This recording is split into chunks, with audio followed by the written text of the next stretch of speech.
এই ভৈরব কুলিয়ারচর এই জনপদে আমার 34 বছরের বিচরণ। সাদেকপুর ইউনিয়নে গণসংযোগ, উঠান বৈঠক, পথসভা করছি। প্রত্যেকটা অলিগুলি গ্রামে প্রান্তরে আমি ঘুরিয়ে বেরিয়েছি। আমি কখনো বন্যা, খরা, ঝড় বৃষ্টিতে, কখনো আন্দোলন সংগ্রামের প্রয়োজনে, কখনো জনগণের সুখ দুঃখে পাশে থাকার প্রয়োজনে আমি পাশে ছিলাম। সে কারণে আমি এলাকার মানুষের কাছে আমি সবসময় তাদের হৃদয়ে একটা স্থান আমার আছে।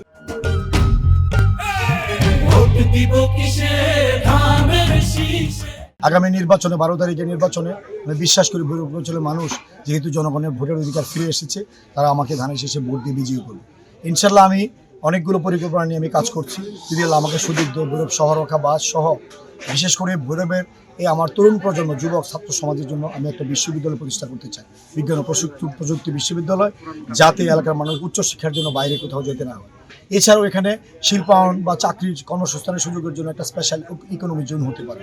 এইভাবে অনেকগুলো বিষয় আছে। বিশেষ করে সাদেকপুর, এই আগানগর, শিমুলকান্দি এবং শ্রীনগরের পূর্বাঞ্চলের মানুষের জন্য একটি ফায়ার সার্ভিস স্টেশন, একটি স্বাস্থ্য উপকেন্দ্র এবং একটি পুলিশ স্টেশন সহ বিভিন্ন রাস্তাঘাট, ব্রিজ, কালভার্ট করার জন্য অনেকগুলো পরিকল্পনা আছে। আমি শুধু একটাই বলি, আমি রাজনীতি থেকে নিতে আসিনি, আমি দিতে আসছি। ইনশাল্লাহ যদি বিএনপি রাষ্ট্র পরিচালনার দায়িত্ব যায়, তারেক রহমান প্রধানমন্ত্রী হয়, আর আমার এলাকার মানুষ যদি আল্লাহর রহমতে ভোট দিয়ে আমাকে নির্বাচিত করে, আমার কাজই হবে মানুষের কল্যাণে কাজ করা। এই রাজনীতি থেকে আমি নিতে আসিনি, দিতে আসছি।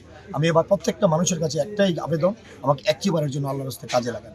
আশা করি আমার এই এলাকার মানুষ, ভোটাররা এবার আমাকে একটা বিজয় বা একটা ভোট আমাকে দিবে, দিয়ে ধানের শীষকে বিজয় করবে।